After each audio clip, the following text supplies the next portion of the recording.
साथियों जय हिंद। आज एक नई और भर्ती लेकर आपके साथ करेंगे डिस्कस। आज जो भर्ती है वो है बैंक क्लर्क, यानी बैंक में क्लर्क लगने के लिए वैकेंसी निकली हुई है। बहुत सारी आपके स्टेट वाइज वैकेंसी निकली है। अगर आपने चैनल को सब्सक्राइब नहीं किया है तो चैनल को लाइक शेयर और सब्सक्राइब भी कर दें। आपको बता देते हैं कि स्टेट वाइज किस राज्य में कितनी वैकेंसी है भूतपूर्व सैनिक की, सबसे ज़्यादा कहाँ पे है वो भी आपको पता लगने वाला है। फॉर्म सबसे ज़्यादा कहाँ से भरना है वो भी आपको आगे बताने वाले हैं। वीडियो थोड़ा लंबा हो जाएगा, उसके लिए माफ़ी चाहते हैं, लेकिन वीडियो को अंत तक ज़रूर देखें। वही बताएंगे जो भूतपूर्व सैनिक के लिए यहाँ पे लागू होता है। ठीक है, बाकी मेन फोकस रहेगा वैकेंसी पे और एग्ज़ाम पैटर्न क्या रहने वाला है। सबसे पहली बात तो ये है institute of banking personal selection, जिसे कहते हैं आईबीपीएस। बोला आईबीपीएस की वैकेंसी नहीं आई, तो ये क्लर्क की वैकेंसी है। आईबीपीएस ऑफिसर की वैकेंसी निकालता है और इसने फिलहाल क्लर्क की वैकेंसी निकाली है और वैकेंसी भी ठीक ठाक निकली हुई है। ऑफिशियल वेबसाइट यहाँ पर यह है www.ibps.in। इस पे आप चेक कर सकते हैं और 2026 और 27 की वैकेंसी है। डायरेक्ट देखते हैं इसमें कब आप इसमें फॉर्म भर सकते हैं और कब इसमें आप एग्ज़ाम दे सकते हैं। फॉर्म भरने की डेट है जो ऑनलाइन रजिस्ट्रेशन, और उसकी डेट है 1/8/2025 से लेके 21/8/2025 तक। ऑनलाइन आप पेमेंट भी तभी कर सकते हैं। ठीक है, जो इसका प्री एग्ज़ाम होगा वो होगा सितंबर 2025 में। ठीक है, अक्टूबर 2025 में प्री एग्ज़ाम होगा और यहाँ पर आपका जो कॉल लेटर है यानी एडमिट कार्ड वो सितंबर में आ जाएगा। रिजल्ट इसका प्री का, इसमें 2 एग्ज़ाम होते हैं, एक तो प्री और एक तो मेंस। और जो प्री का रिजल्ट आएगा वो आएगा नवंबर 2025 में और उसके बाद मेंस एग्ज़ाम होता है। ठीक है, वो होगा आपका नवंबर 2025 में। और बाकी आपको अलॉटमेंट दिया जाएगा, यानी जो रिजल्ट आ जाएगा फाइनली वो आ जाएगा मार्च 2026 में। वैकेंसी बहुत सारी हैं।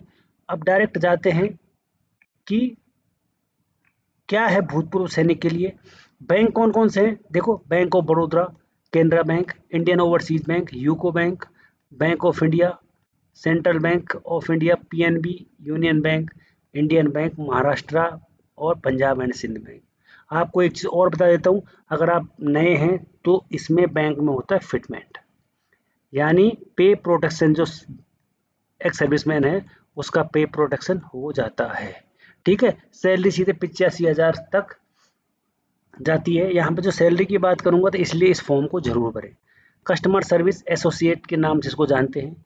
इसकी जो बेसिक पे है ये आपके लिए कोई लागू नहीं है ना। बेसिक पे 24,000 आपकी तो डायरेक्ट जाएगी। बेसिक पे यहाँ पे 57,400 के अप्रोक्स आपकी बेसिक होने वाली है इसमें। तो आपको फिर आगे जाके पता लग जाएगा कितनी होगी, क्योंकि ये तो नॉर्मल एक जो नया बंदा फ्रेशर भर्ती होता है ये उसके लिए हो जाता है। एलिजिबिलिटी क्राइटेरिया इसमें एज का है, जो इसमें लिखा है 50 साल तक। आपको कुछ नहीं करना है, आपकी एज अगर 50 साल से ऊपर है तो आप नहीं भर सकते। बाकी इसमें जो भी फैक्टर लगता है +3 वाला उसके लिए कुछ नहीं है। और जो डिसेबल एक्स सर्विसमैन है वो भी इसको भर सकते हैं। जो डिसेबल एक्स सर्विसमैन है वो भी उसको भर सकते हैं। ठीक है, नेक्स्ट क्या लिखा है इसमें, इसमें ये भी लिखा है कि जिन्होंने पहले वो लिया है एक्स सर्विसमैन का रिजर्वेशन उनको दोबारा नहीं मिलने वाला है। लेकिन जो मैंने आपको परसों पोस्ट डाली थी वो उत्तराखंड की थी और ये जो भर्ती है ये है सेंटर की। ठीक है, चलो ये भी अच्छी बात है। केवल मैंने उसी चीज़ को हाईलाइट किया है कि जो भूतपूर्व सैनिक के लिए होने वाली है। ठीक है, अगर कोई भूतपूर्व सैनिक मतलब कोई सैनिक अगर रिटायर होने वाला है तो वो अपने लिए एक एनओसी लेके 6 महीने के अंदर अगर वो रिटायर आ रहा है तो वो भी इस फॉर्म को फिल कर सकता है। यहाँ पर लिखा है dependent of ex serviceman are not availed by the dependent of serviceman killed in action will we have submitted the timing of joining. और बाकी क्वालिफिकेशन यहाँ पे लिखी हुई है एजुकेशन क्वालिफिकेशन यहाँ पर लिखी हुई है, ex serviceman who do not possess the above civil examination qualification would be matriculation exam who have obtained the army special certificate education, जो उसके पास रिकॉर्ड से मिला हुआ सर्टिफिकेट है उसी से वो फॉर्म भर सकता है। यहाँ पे देखो साफ साफ लिखा हुआ है ना, चाहे वो आर्मी हो, नेवी हो, एयरफोर्स, लेकिन आपकी जो सर्विस है वो 15 साल पूरी होनी चाहिए। 15 साल पूरी होनी चाहिए सर्विस, सर्टिफिकेट आपका कोई भी चल जाएगा। ठीक है, नेक्स्ट क्या है, जो यहाँ पर फीस हो जाएगी, फीस होगी 175 रुपये आपके लिए, जीएसटी सब कुछ मिला के, SC ST और एक्स सर्विसमैन के लिए, डिसेबल एक्स सर्विसमैन के लिए भी 175 रुपये फीस हो जाएगी। बाकी 850 रुपये include GST for all others, बाकियों के लिए इतनी हो जाएगी। यहाँ पर जो एग्ज़ाम होगा वो होता है 3 चरणों में एग्ज़ाम होता है। एक तो होता है Tier 1, दूसरा होता है Tier 2 और एक होता है लैंग्वेज बेस्ड टेस्ट, यानी भाषा के आधार पर ना, क्योंकि अभी कर्नाटक में पंगा हो गया था, उस महिला ने बोला था मैं कन्नड़ नहीं बोलूँगी, मैं हिंदी बोलूँगी। ठीक है, तो इसलिए तो पेपर में क्या क्या आएगा, सबसे पहले एक सेक्शन होगा इंग्लिश का, दूसरा होगा मैथ्स का, तीसरा होगा रीजनिंग का। 3 सेक्शन होते हैं प्री में, 30, 35 और 35 क्वेश्चन होते हैं, पूरा सब एक एक मार्क्स के होते हैं ना। 100 नंबर का पेपर होगा और 20 मिनट 20 मिनट 20 मिनट हर एक सेक्शन के लिए आपको 20 मिनट मिलने वाले हैं, और 20 मिनट मिलने के बाद 1 घंटे का पेपर होगा और 1 घंटे बाद पेपर की समाप्ति हो जाएगी। ठीक है, अब अगर आपने प्री पास कर लिया है, प्री की कट ऑफ जब आएगी तो आपको बताया जाएगा। जब आप प्री पास कर लोगे फिर उसके बाद एक एग्ज़ाम और होगा, मेंस एग्ज़ाम। उसमें 4 सेक्शन होते हैं, general awareness, general English, reasoning और मैथ्स यानी क्वांटिटी एप्टीट्यूड। ठीक है, और जो मीडियम होता है एग्जामिनेशन का, बाकियों में तो ये है, लेकिन इंग्लिश का तो इंग्लिश में आएगा ना। नंबर ऑफ क्वेश्चन होते हैं 40, 40, 40 और 35। मैथ्स के 35 होते हैं और मैक्सिमम मार्क्स होते हैं 50, 40, यानी जनरल अवेयरनेस में 50 नंबर का होता है और इंग्लिश 40 की होती है, रीजनिंग 60 की और मैथ्स 50 नंबर की होती है। टोटल 200 नंबर का पेपर होता है और जो टाइम मिलता है वो मिलता है 1 घंटा 20 मिनट, यानी 2 घंटे का पेपर हो जाएगा। तो ये होता है मेंस का एग्जामिनेशन। ठीक है, अच्छा, आप अपनी लैंग्वेज, अपनी भाषा में यहाँ पर लिखा list of version of test medium of examination, आप अपने जिस स्टेट से आपने अप्लाई करा आप उस भाषा में भी पेपर दे सकते हैं। मान लीजिए आपने चंडीगढ़ से फॉर्म अप्लाई करा तो इंग्लिश और हिंदी 2 लैंग्वेज है। अगर आपने आसाम से किया तो आपके लिए आसामी भी आएगी उसमें। ठीक है, तो लैंग्वेज बेस्ड पेपर होगा कि आप जिस भी स्टेट के हो, जैसे यहाँ पर है पुदुचेरी, तो इंग्लिश, हिंदी, तमिल, तेलुगु एंड मलयालम, ये तीनों भाषा में कितने भाषा हो गए, 5 भाषाओं में ये पेपर दे सकते हैं जो पुदुचेरी से फॉर्म भरेगा। जैसे पंजाब से भरेगा इंग्लिश, हिंदी और पंजाबी। तो ये सब लैंग्वेज के लिए आपके लिए आसान है एग्ज़ाम देना, ऐसा कोई मुश्किल काम भी नहीं है। ठीक है, चलते हैं आगे। अभी मेन बम्पर आने वाला है, आपको डायरेक्ट वैकेंसी पे ले जाता हूँ मैं। बाकी तो कुछ है नहीं, क्या सर्टिफिकेट चाहिए, क्या भरना है। आप अगर खुद भरते हैं तो अच्छी बात है, नहीं तो आप अगर किसी कंप्यूटर वाले के पास जाएंगे तो वो भर देगा। ये है स्टेट वाइज वैकेंसी। ये सबसे पहले जो स्टेट है उन्होंने अल्फ़ाबेटिक स्टेट दे रखी है। सबसे पहले अंडमान निकोबार। अंडमान निकोबार में मात्र ये है bank of Baroda, bank of India, मैं आपको ऊपर पहले ही बता चुका हूँ। ये एक्स सर्विसमैन का कॉलम मिलेगा आपको और ये डिसेबल एक्स सर्विसमैन का कॉलम मिलेगा आपको। इसमें केवल एक ही वैकेंसी है केनरा बैंक की और वो भी है एक्स सर्विसमैन के लिए। डिसेबल के लिए अंडमान निकोबार में कोई भी वैकेंसी नहीं है। फिर आ जाओ आंध्र प्रदेश में, देखो बैंक ऑफ बड़ौदा में जो वैकेंसी है एक्स सर्विसमैन के लिए 3 और 1 डिसेबल के लिए। ऐसे केनरा बैंक में 20 और 9 डिसेबल एक्स सर्विसमैन के लिए। देखो ये 20 अलग है, ये 9 अलग है। और ये जो सेंट्रल बैंक ऑफ इंडिया यानी जिसको सीबीआई कहते हैं, 8 एक्स सर्विसमैन की और 3 disable ex serviceman. Punjab and Sind bank 2 vacancy है एक सर्विसमैन की, और यूनियन बैंक में 2। टोटल आंध्र प्रदेश में 35 वैकेंसी है। लेकिन आंध्रा में से आप तभी फॉर्म भर सकते हैं जब आपको तेलुगु आएगी, क्योंकि जब लैंग्वेज बेस्ड टेस्ट होगा तो थोड़ा वहाँ पर फंसने के चांस होते हैं। अरुणाचल प्रदेश, देखो केनरा बैंक में केवल एक ही वैकेंसी है मात्र। नेक्स्ट फिर आता है आसाम। आसाम में टोटल वैकेंसी 18। देखो सबसे ज़्यादा है सेंट्रल बैंक ऑफ इंडिया में 10 वैकेंसी है, केनरा बैंक में 2 हैं, और बैंक ऑफ इंडिया 1 और बैंक ऑफ बड़ौदा में 1-1 है। बाकी यहाँ पे पीएनबी 2 और पंजाब एंड सिंध बैंक 1 और 1 यूनियन बैंक में। तो टोटल ऐसे हर स्टेट में आपको अलग अलग वैकेंसी, इसलिए मैंने पहले कहा थोड़ा टाइम लग जाएगा, तो आप बने रहिए लास्ट तक। बस यही वैकेंसी बताऊंगा।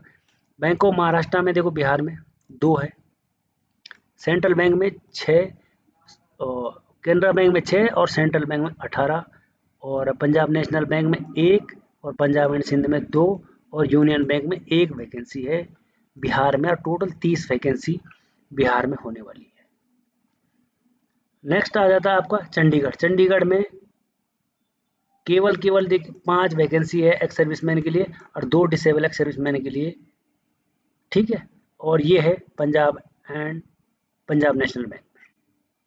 फिर आ जाओ आप छत्तीसगढ़ में, bank of Baroda, bank of India, bank of Baroda में 4, बैंक ऑफ इंडिया में 2, 1 bank of Maharashtra, 2 Canara bank, central bank में 6, और ये जो इंडियन बैंक है इसने तो हर जगह नील कर रखा है भर्तियों का।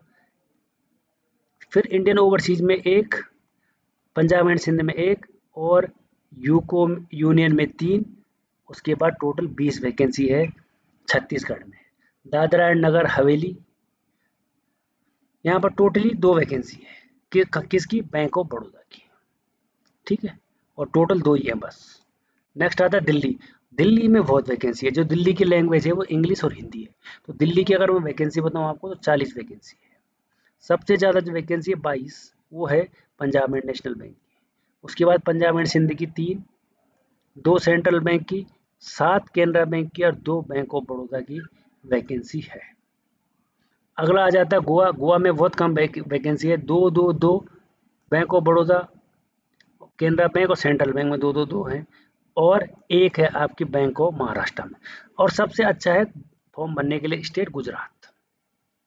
गुजरात से फॉर्म भरने का फ़ायदा ये है कि यहाँ पे सबसे ज़्यादा वैकेंसी होती है। देखो टोटल 84 वैकेंसी है, क्योंकि यहाँ से गुजराती लोग कम ही जाते हैं बैंक में, लेकिन आपको गुजराती बाद में सीखनी ही पड़ेगी। जब आपका लैंग्वेज टेस्ट होगा वहाँ, तो आपको गुजराती में आपको लिखना पड़ेगा जो भी वहाँ पे आपको लिखवाया जाएगा। देखो बैंक ऑफ बड़ौदा में 48 वैकेंसी है, बैंक ऑफ इंडिया में 6 है, और बैंक ऑफ महाराष्ट्र में 2, 13 हैं सेंट्रल बैंक ऑफ इंडिया में, और 2 हैं पंजाब नेशनल बैंक में, और 4 है पंजाब एंड सिंध में, और फिर 4 है यूको में। तो 84 बहुत ज़्यादा होती है वैकेंसी, तो इसलिए इस मौके को मत चूकना। अगर आप बैंक की तैयारी कर रहे हैं सच में, तो आप भी ज़रूर फॉर्म भरें। अब हरियाणा में आ जाओ। हरियाणा में मात्र 16 वैकेंसी है, कंपटीशन बहुत ज़्यादा है हरियाणा में, और 16 वैकेंसी है। देखो 3 तो बैंक ऑफ महाराष्ट्र में, 6 केनरा बैंक में, 5 सेंट्रल बैंक ऑफ इंडिया में, और 2 इंडियन ओवरसीज बैंक में। हिमाचल प्रदेश में मात्र 10 वैकेंसी है, यूनियन में 1, केनरा में 1, और 3 सेंट्रल बैंक ऑफ इंडिया में, और 5 मात्र पीएनबी में, और यूको बैंक में तो 1 ही वैकेंसी है। तो इसलिए यहाँ पे कम वैकेंसी है। अगर आप मैं जे.एंड.के की बात करूँ तो टोटल 3 ही वैकेंसी है, 1 केनरा बैंक में और 2 यूनियन बैंक में। आता हूँ झारखंड, चलता हूँ। झारखंड में देखो 1-1 है, बैंक ऑफ महाराष्ट्र में और यूनियन में 1, और 4 वैकेंसी केनरा बैंक में और 2 सेंट्रल बैंक ऑफ इंडिया में। अब आ जाओ कर्नाटका में। कर्नाटका में भी वैकेंसी सबसे हाईएस्ट है 135, लेकिन आपको कन्नड़ आनी चाहिए।